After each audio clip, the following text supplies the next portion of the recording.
le dimanche peut-être 23 là. Tu n'as pas vu comment j'ai soulevé les foules par la louange? Seigneur, n'avais-tu pas vu la joie qui était déployée ce jour-là? Les esprits qui quittaient le corps et les maladies qui fuyaient. Et moi je dirais, Seigneur, n'as-tu pas vu que je prêchais l'évangile? La Bible dit, ça c'est dans ma Bible, peut-être que dans ta Bible c'est autre chose. Dans ma Bible, il est dit qu'ils ont fait les miracles au nom du Seigneur Yehoshua HaMashiach, au nom de Jésus. Donc, les malades étaient guéris au nom de Jésus, les boiteux marchaient au nom de Jésus, mais Yeshua dira, dehors, je ne vous connais pas, dehors. Quelle perte de temps. N'ai-je pas prêché en ton nom? Dehors. Et là, frères et sœurs, on ne triche pas avec ça. Dehors. Et je suis sûr que si je suis là ce jour-là, tu me verras ton pasteur à côté. Je vais dire, ah, passe d'abord, toi. N'est-ce pas? Chante, je vois comment on est en train de... Oh, tout ça, on te met à côté. Oh, frère, à côté. Je vais dire, oh, mais tous les membres de rêve là, on dirait qu'il n'y a même pas trop là. À côté, là, toi à côté. À côté.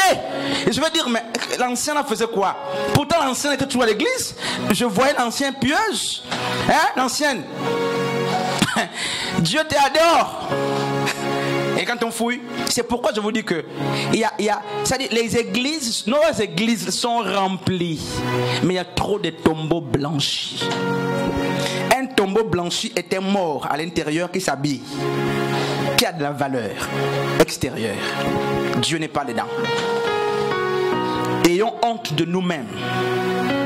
Honte de nous-mêmes. Sachons nous révolter contre nous-mêmes. Ça ne sert absolument à rien de concentrer et de prendre ton temps, ton énergie, alors que tu n'es pas converti. Qu'est-ce qui se passe? Les décisions manquent. Si tu appelles les repères, mais repère-toi au moins, regarde au moins les 2 ou 3 personnes qui sont des modèles, inspire-toi d'elles. Ça te sert à quoi? Tu fais semblant pour...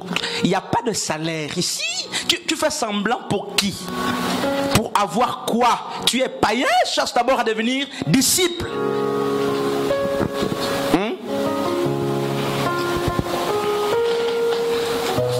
L'hypocrisie des églises. Il est bien qu'on soit toujours présent, mais il est mieux qu'on soit des disciples. Notre fierté ou la fierté de Dieu, ce n'est pas de voir les bâtiments remplis, c'est de savoir que un tel est mon disciple, un tel est mon enfant. Tu crois que c'est normal, en tant que sœur convertie, d'avoir 3 copains, 4 copains? Toi, tu penses que c'est normal? Toi, dans l'esprit, même si tu n'es pas chrétien, ça résonne bien, ça rentre bien. C'est insérieux, c'est insultant, c'est une dignité exposée, c'est sale, pas de valeur, aucune fierté. Tu crois que c'est normal pour un homme de Dieu, un chrétien, de courir femme après femme? C'est de la débauche, de l'impudicité, c'est le péché. Il faut quand même te caser, hein, frère. C'est la saleté, c'est l'amertume. Et ça, c'est capable de retenir la présence de Dieu. Attention à ceux qui retiennent la présence de Dieu par la mauvaise manière de vivre. Ici, c'est un lieu où se rassemblent normalement les saints. Oh, écoutez, c'est un lieu où se rassemblent normalement. Donc, comme on dit vulgairement, à vrai dire, ce sont les saints qui se rassemblent pour communier.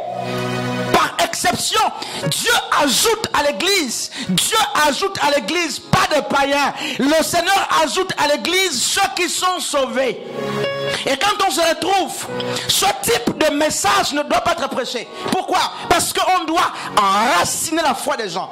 Malheureusement, on se rend compte que ce qu'on appelle par abus de langage, les saints sont pour la plupart des païens qui ont l'apparence de la piété, qui ont des Bibles. Voici l'apparence de la piété. Tu as une Bible, c'est l'apparence de la piété si Dieu n'est pas avec toi.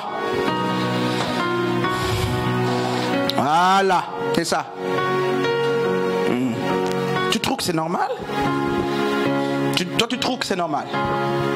Une jeune comme toi, un jeune comme toi, une mère, un père, de mener une vie de désinvolture chrétienne.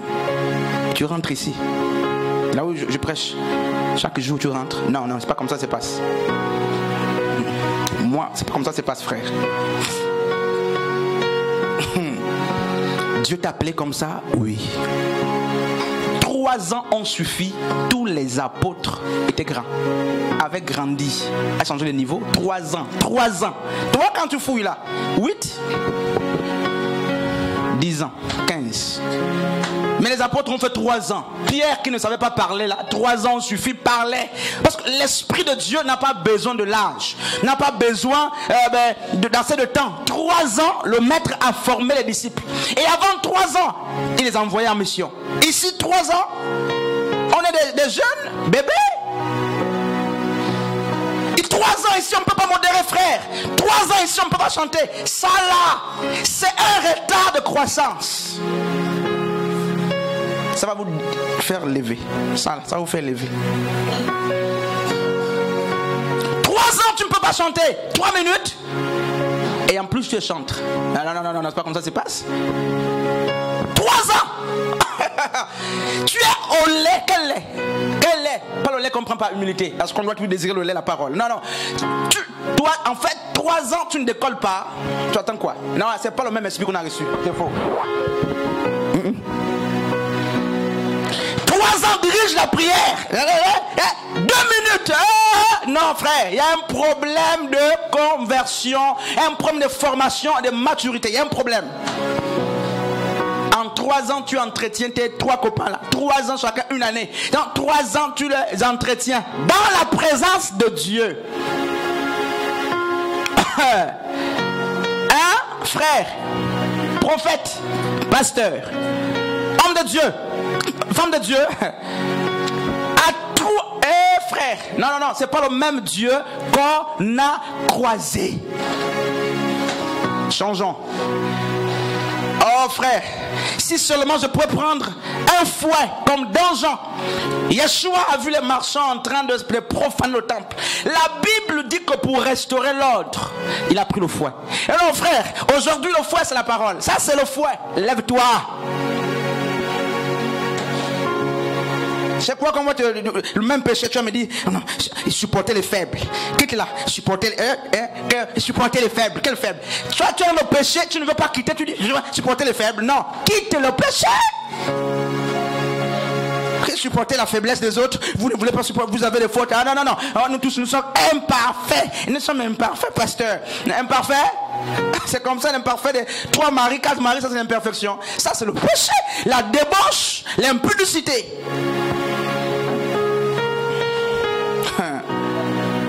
Il y a d'autres même, c'est chaque année une copine, frère, chrétien, converti, dit-on. Ça là, tu ne dois pas prêcher, tu ne dois pas chanter, tu t'asseoir, écouter, attendre que la parole te transforme.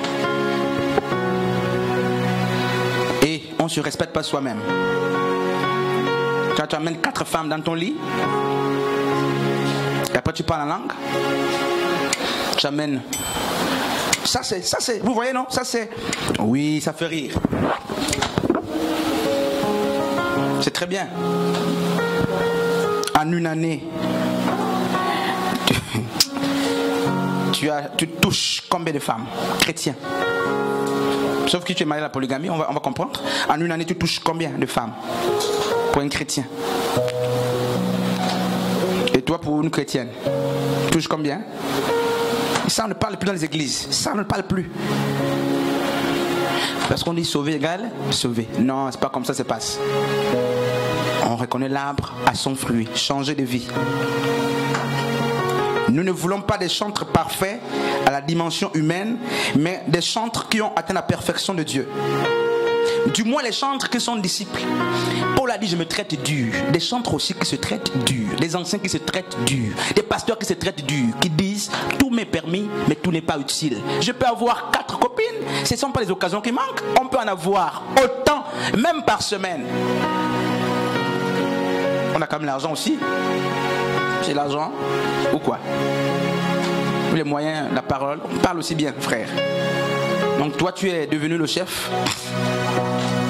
Oui, tu es la chef, comme ça on dit. Petit truc, il y a le péché encore. Voilà, l'année passée, tu donnes le péché, tu t'es relevé. Les petits te relèvent. Donc les relèves, hein, une relève, tu te lèves un peu là, tu viens, tu reviens là-dessus. Tu te lèves un peu, tu reviens. Donc c'est une danse. Le péché est devenu une danse dans ta vie. Et personne n'en parle. Nous nous enseignons ici les jeudis pour expliquer le royaume, expliquer le baptême, expliquer les mystères. Mais je me rends compte que il est illusoire et inconvenable, inconfortable de s'aimer dans le cœur des inconvertis. Non, frère, c'est du gaspillage. On a besoin d'une église qui craint Dieu. Église renouvelée, pas de vieillards dans la foi. Beaucoup parmi nous ont vieilli, l'expérience est restée, ils ne sont pas renouvelés. Et quand tu leur parles, ils te parlent de leur père spirituel, dit-on. Comme les Juifs, Jésus leur parle pas d'Abraham, Jésus leur parle pas de Moïse, pour fuir la parole.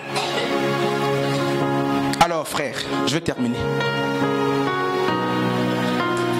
Est-ce que tu vas finalement prendre la décision d'appartenir au Seigneur? C'est quand? Jusqu'à quand est-ce que tu vas exercer dans la fausseté? Tes faiblesses se multiplient en Christ, alors que le Seigneur devait te parfaire et l'Esprit de Dieu devait te donner assez de force. Tu as l'impression que tes faiblesses deviennent de plus en plus volumineuse. Qu'est-ce qui se passe? Quel est le Dieu que vous avez croisé qui n'arrive pas à vous transformer? Vous croyez?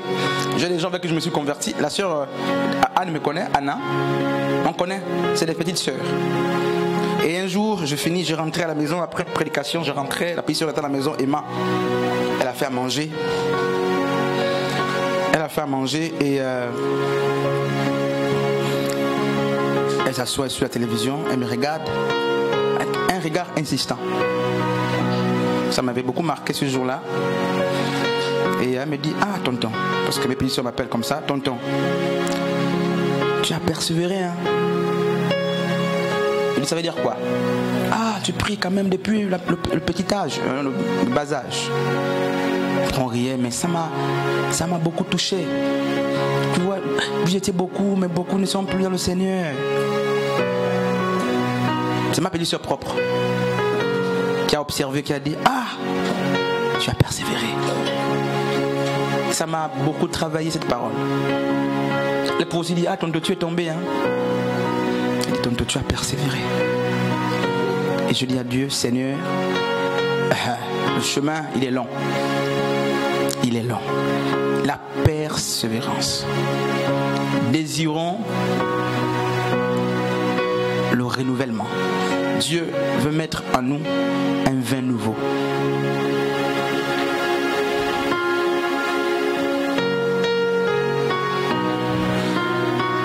Mais il se rend compte que nous ne sommes pas régénérés.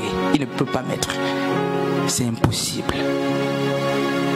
Une nouvelle onction, une nouvelle flamme, son esprit, une nouvelle énergie. Il ne peut pas la mettre, cette énergie justement, dans des vieilles outres. Il faut que des outres soient neuves pour accueillir le vin nouveau. Ce n'est pas le vin qui manque. Ce sont des outres qui refusent d'être régénérés. Ce n'est pas le vin qui manque. Ce sont des hommes qui refusent d'abandonner leur vieille tunique. Pour toi, c'est impossible de rester comme tu es là. Pour toi, c'est impossible de rester avec un seul homme. Pour toi, c'est impossible de rester avec une seule femme. Tu te dis avoir l'esprit. Ça, c'est un faux esprit qui n'arrive pas à t'assujettir. Ça, c'est quel esprit? Tu domines, même ta chair domine l'esprit de Dieu. Ta la chair domine le Saint-Esprit.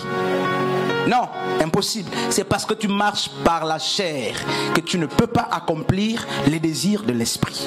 Le vin est en abondance, mais les vases, les jarres refusent d'être transformés pour accueillir le vin nouveau. Que Dieu bénisse sa parole, frère. Je voudrais que tu pries et que tu dises à Dieu, Seigneur, renouvelle-moi. C'était une exhortation. Renouvelle-moi. C'est très difficile, comme c'est écrit dans Jean chapitre 8. Yeshua dit, vous connaîtrez la vérité, elle vous transformera, elle vous rendra libre. Et les Juifs ont dit, mais de qui sommes-nous esclaves? Nous ne sommes pas esclaves. Et certainement tu veux dire la même chose ce matin, je ne suis pas esclave. Mais le Seigneur te dit qu'il y a certainement des choses qui t'échappent. Il y a des liens peut-être spirituels qui te retiennent.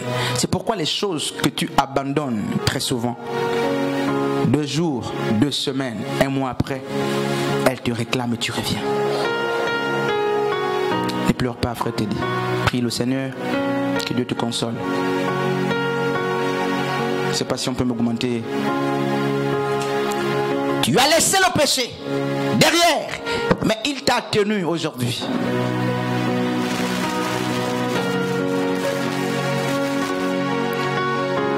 Les choses que tu as laissées, les voici en train de te traîner derrière, doucement, doucement, doucement, doucement, doucement, et tu reviens derrière. Les quelques pas que tu avais déjà fait, te voici reculé de plusieurs autres. Homme de Dieu, femme de Dieu.